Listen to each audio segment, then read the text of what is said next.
আজকের গল্পটা হচ্ছে বেস্ট ফ্রেন্ডকে নিয়ে, যারা একই পাড়ায় একই সাথে বড় হয়েছে, একই স্কুলে একই ক্লাসে লেখাপড়া করেছে।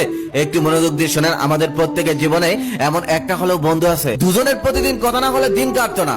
যে যেখানেই থাকুক না কেন, সারাদিনের সিক্রেট কথাগুলো শেয়ার না করতে পারলে তাদের রাতে ঘুমিয়ে আসতো না। এভাবেই তাদের বন্ধুত্ব 10টি বছর কেটে গেল। আর একটি বন্ধু 10 বছর টিকে থাকা এটা কোনো সহজ কথা নয়। তাদের দুজনের মধ্যে একজনের নাম সিধু, যে ছিল হিন্দু, আরেকজন হলো আদি, যে হলো মুসলিম। তারা দুজন ধর্মীয় দিক থেকে ভিন্ন হলেও তাদের বন্ধুত্বের মধ্যে এটা নিয়ে কোনো প্রভাব ছিল না। তারা একই সাথে কলেজে উঠলো আর একই কলেজে ভর্তি হলো। বলে রাখা ভালো, সিধু ছিল একটু শান্ত স্বভাবের, লজ্জার ভাবটা একটু বেশি ছিল তার। আদি আবার ছিল এদিকে বিপরীত, খুবই চালাক। সে খুব সহজেই সে যে কারোর সাথে মিশে যেতে পারত। কলেজ জীবনে আদি একটা মেয়ের সাথে সম্পর্কে জড়িয়ে পড়ে। আদি মেয়েটাকে অনেক ভালোবাসতো, তবে মেয়েটা আদিকে ভালোবাসতো না, আদির সাথে শুধু টাইম পাস করতো। সিধু একটু বোকা টাইপের হলেও মেয়েটাতে ভালো না এটা সে খুব ভালোভাবেই জানতো, কিন্তু আদি তাকে অনেক ভালোবাসতো বলে এই ব্যাপারে সে কখনোই কিছু বলতো না। একদিন বিকেল বেলা সিধু দেখতে পেল সেই মেয়েটি একটি পার্কে অন্য একটি ছেলের সাথে হাত ধরে বসে আছে। এমন ভাবে বসে আছে দেখেই মনে হচ্ছে ওখানে স্বামী স্ত্রী বসে আছে। তারপর সিধু দৌড়ে চলে গেল আদির বাসায়, আর সেখানে যাওয়ার পর সমস্ত ঘটনা খুলে বলল। সমস্ত ঘটনা শুনে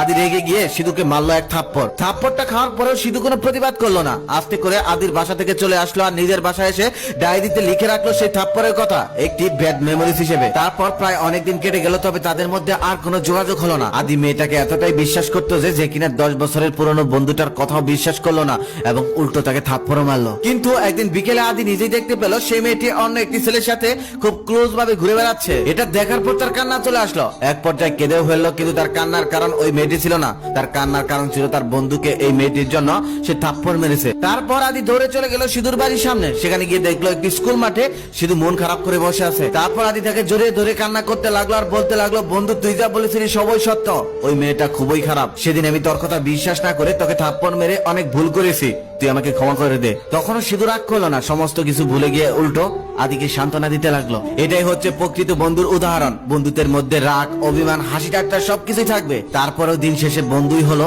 একে অপরের খুব ভালো সঙ্গী। জীবনে চলার পথে অনেক মানুষের সাথে পরিচয় হয়, অনেকের সাথে বন্ধুত্বের সম্পর্ক হয়, তবে আমি মনে করি পৃথিবীর সব থেকে ভালো বন্ধু হলো বাল্যকালে সে একসাথে বড় হওয়ার বন্ধুগুলো, যারা তোমার মনের খবর জানে, যারা তোমার পছন্দ অপছন্দ জানে, যারা খুব ভালোভাবে জানে তুমি কিতে বেশি খুশি হও, যারা খুব ভালোভাবে জানে তুমি কিতে অনেক বেশি রেগে যাও, যারা জানে শৈশবে তোমার দুর্বলতার কথা, যারা জানে জীবনের প্রথম তুমি কোথায় কার কাছে পেয়েছিলে ব্যথা, যারা তোমার সোনালী দিনগুলো সাক্ষী, তারা হলো তোমার বাল্যকালের বন্ধু। আম চুরি, জাম চুরি, কাঁঠাল চুরি, লিচু চুরি, কত চুরির খবরই না জানে তারা। সেই দিনগুলো আজও মাঝরাতে মনে পড়ে সেই পুরনো বন্ধুগুলোর কথা, যাদের সাথে সময়ের কোনো পরিকল্পনা ছিল না।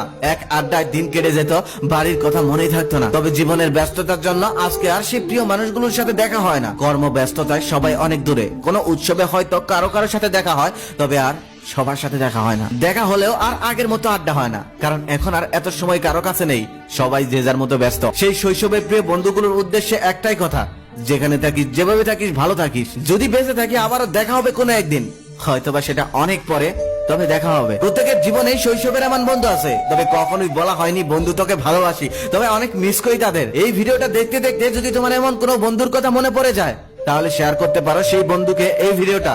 হ্যাঁ, তোমার পক্ষ থেকে আমি তাকে বলে দিচ্ছি, অনেক ভালোবাসি বন্ধু।